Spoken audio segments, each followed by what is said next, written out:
Good afternoon, folks. Hope you're all doing well. For what it's worth, I'm going to give my take on Sorare's latest update. I'm also going to talk Sorare generally and just express a few of my concerns. Now, having read their update, which came out last week thoroughly, my first concern is the platform is becoming more and more complex each update, and it's becoming very, very gimmicky. Now, for my first point, saying it's becoming more complex, I have got no doubt in my mind that Sorare is far more complicated than when I first joined. Now, I'm not opposed to change, so I don't want people thinking he's an old fart, he just doesn't want change. That is not the case. For me, Sorare, the brilliance of it was the simplicity. You bought 4 or 5 players, put a team together, and what those players done on the pitch was the only thing mattered. In the last few months, we've had collection bonuses introduced. We've got fitness packs that are going to be introduced in 6 weeks, yet no one knows how they're going to work. It's becoming too complex for my liking. And in my opinion, to attract new users, you need to make the game as simple as possible. If a buddy of mine was to approach me today about Sorare and said, just give me a quick minute of what it's all about, if he was to say, well, our fitness packs, obviously we've got no idea how they're going to work. So we're just assuming at this moment in time. And that leads to another concern of mine is how we're supposed to be planning long-term strategy is beyond me because the changes keep happening. They're becoming more and more frequent and it's becoming nigh on impossible. The example of this, as most people will know, I started reinvesting in Sorare about 2.5 months ago. I was looking for a rare threshold team. Now, at that stage, we were told that XP would not be counted on your threshold teams. So I just went out and bought the players. I ignored what their XP was. I just wanted those players, and that was it.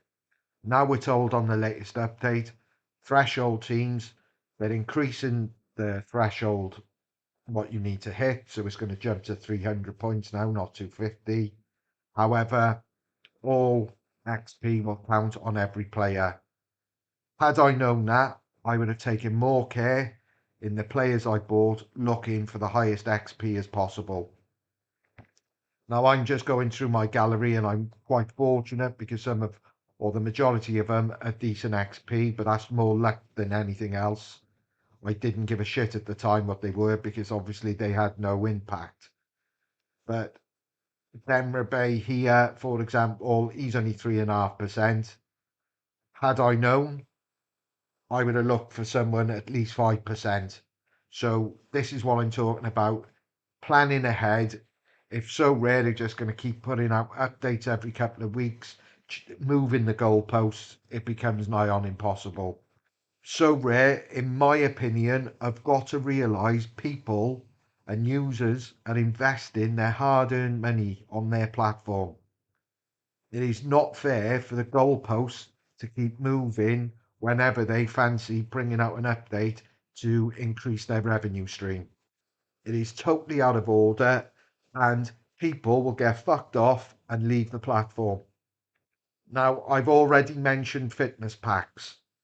Again, as we stand today, we've got no idea, even though they're going to be out in 6 weeks' time, how they're going to work.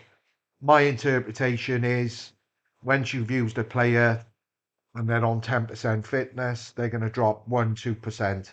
So if a player plays 3 games in a week and you want to use him, by the third game, he could be down to 5-6%. And unless you buy a pack, either via money or coins, then you're going to be at a disadvantage to people who can afford to do that. That for me is totally wrong. We've already spent our hard earned money on buying the card, the player you want. Yet, if you haven't got the funds to increase his fitness or the coins, then you're going to be at a disadvantage. And like I said, that just doesn't sit right with me. because you're keeping on having to spend on that player or the card, even though you've already bought him. It just makes no sense to me, other than So Rare thinking this is another revenue stream we can rinse our users out of. For me, once you buy your 5 players and you put your team out, it should all depend on how those players perform on the pitch. Collection bonuses, fitness bonuses, it's all these little things that adding on to making it a bit, I say gimmicky, it's not a bit gimmicky, it is gimmicky. And an example I would give you here, where most people will know, So Rare Mega is a site, it's an add-on site to So Rare where you can use your gallery and enter competitions on their site free of charge, and you can win prizes, cards. When So Rare Mega first came out, I entered that almost religiously on a weekly basis or every game week. Most people I was speaking to at the time on Twitter, they were all doing the same. So Rare Mega then started adding gimmicky things like boots, shirts, etc., which increased the XP, if you like. As soon as they'd done that, I couldn't be fucking arsed with it. And a lot of people thought the same. You only have got to look at the numbers of So Rare Mega to what it once was. It is nowhere near as popular now because people, and again, this is my opinion, do not like all these gimmicky things. Ultimately, it should just be about what your player does on the pitch. And like I said, the numbers speak for themselves. Less and less people use So Rare Mega, and my concern is the more gimmicky So Rare becomes, less and less people use it, which is obviously none of us want that. Now, I understand when I first joined So Rare, we had it good. And I'm saying that because there were no secondary fees, there were no withdrawal fees, which So Rare have recently introduced on both of them. So there's 2 revenue streams that they've added. For me, like I said, the fitness, that is the only reason I can think they're adding this, because it clearly says on the update you can use coins or money. And like I said, I am 100% totally against that. I was an underdog when I first started this platform. I still am to a certain respect. I fight for the underdog. There is no way people with more money should have an advantage because they can just keep on buying fitness packs and making sure that their players are a top-notch fitness, where the lesser people with, and I don't mean that as lesser people, I mean financially worse off and might not have the luxury of just buying fitness packs left, right, and centre, they are going to be at a disadvantage, and that's not right. I keep repeating myself, but ultimately, So Rare, first and foremost, is a crypto platform and it's a fantasy football platform.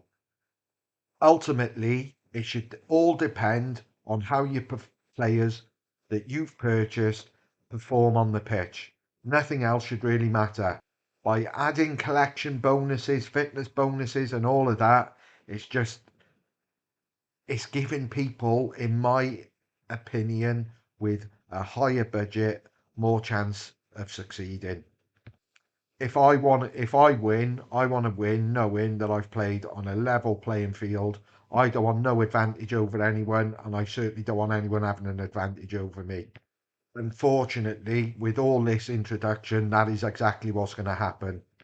I've listened to other YouTubers on what their opinions are. The difference from me, I've got no affiliation to So Rare. I'll say it how it is. I don't care if I criticize the platform. It's not going to harm me, whatever.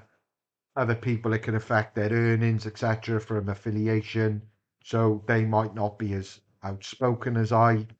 But quite frankly, I couldn't give a shit. I speak my mind, and I always will. I love So Rare. I always have from the very first day I joined the platform. I was obsessed with it. It's still got massive, massive potential. However, with what they're introducing, I got grave concerns in what I've already said in terms of the complexity of the game. attracting new users? Will people be put off because they won't have a fucking clue what's going on?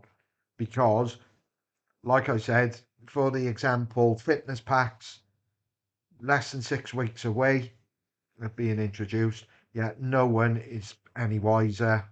I say that, probably some people are, but the majority of us users have got no idea how that's going to impact us or how it's going to impact the game, etc. And it's just not right. I'd love to hear your thoughts on it. I am an older guy. I'm a lot older than what the average age of users playing Sorare are, so it could be an age thing with me why I don't like all this gimmicky crap. But I believe I have given a good account on why I'm concerned with certain issues that are going on Sorare. Anyway, guys, thanks for watching. See you very soon. Best of luck.